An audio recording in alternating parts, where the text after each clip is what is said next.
Assalamualaikum warahmatullahi wabarakatuh.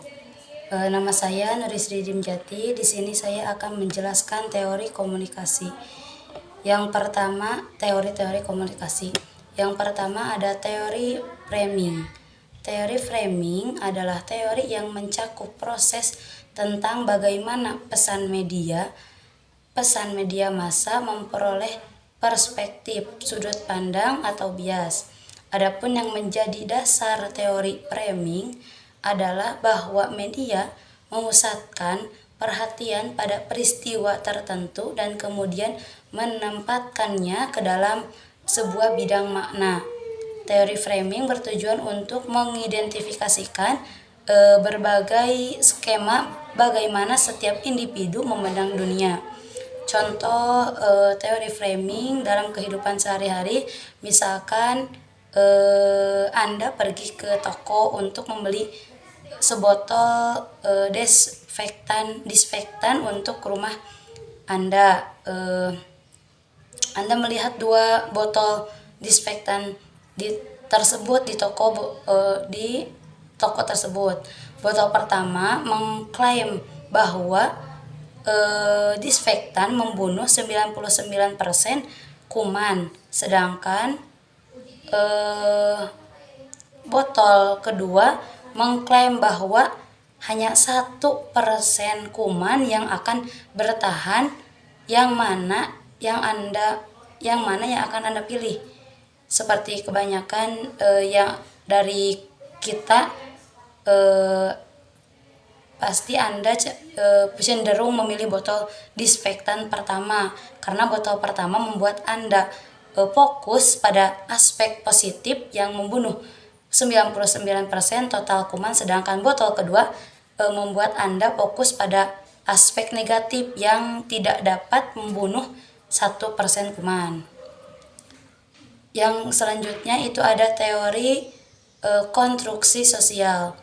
Teori konstruksi sosial media massa atau sosial konstruksional media berasal dari teori konstruksi sosial atas realitas diperkenalkan Paver Barger dan Thomas Luckman, yang mengatakan bahwa pada dasarnya realitas sosial dibentuk dan dikonstruksi manusia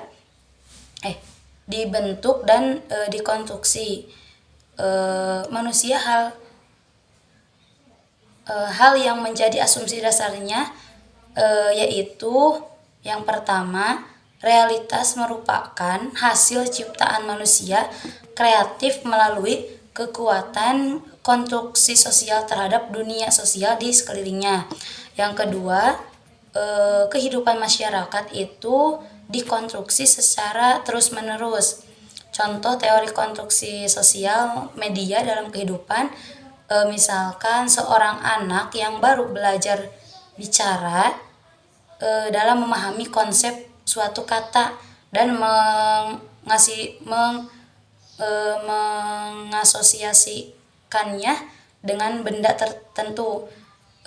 Contohnya seorang ibu mengenalkan mobil kepada anak balitanya dengan menunjukkan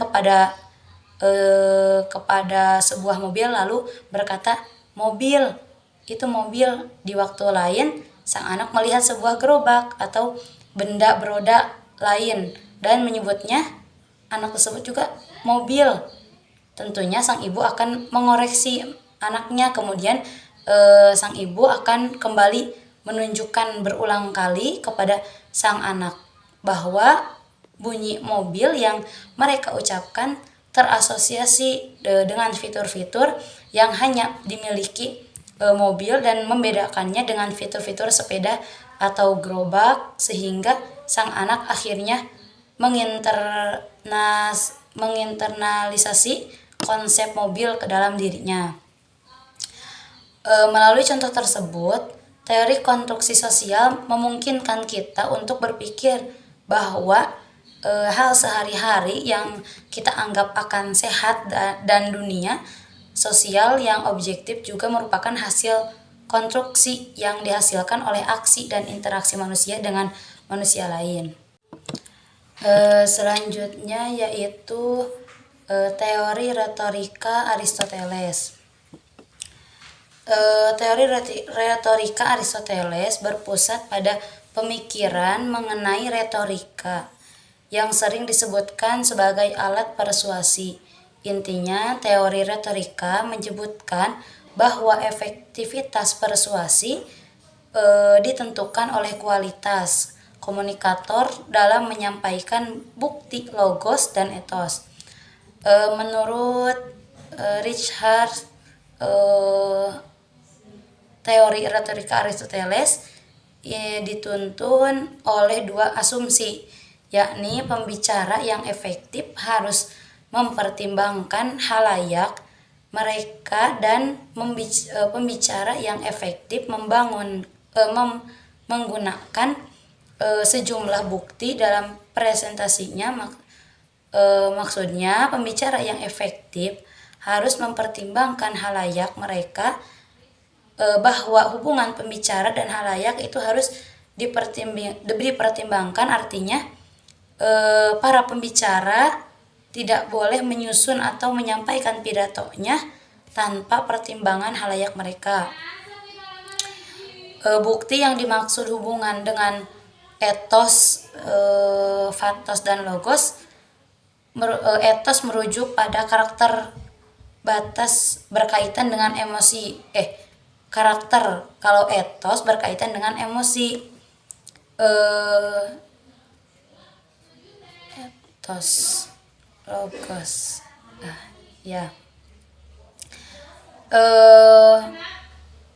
logos, sedangkan logos adalah bukti emologis yang digunakan pembicara. Kesimpulannya, teori retorika Aristoteles menjabarkan bahwa retorika sebagai alat persuasi hendaknya didasarkan pada etos, pathos, dan logos. Teori ini menjelaskan bahwa pembicara harus mempertimbangkan halayak sebaik mungkin. Selanjutnya ada teori komunikasi persuasif. Komunikasi persuasif memiliki dua istilah. Yang pertama, komunikasi sendiri diartikan sebagai proses pertukaran dari penutur ke objek tutur, sedangkan persuasi adalah sebuah usaha untuk merayu, meyakinkan, dan membujuk orang lain agar tertarik dengan sesuatu yang ditunjukkan tadi. Komunikasi persuasif bisa diartikan sebagai proses pertukaran informasi atau pesan di mana penutur akan menyampaikan pesan dan informasi tersebut dengan baik. Dalam teori komunikasi persuasif ada beberapa yang berkaitan dengan komunikasi tersebut. Yang pertama, teori perubahan sikap. Teori ini menjelaskan tentang perubahan dari sikap seorang individu. Yang kedua, teori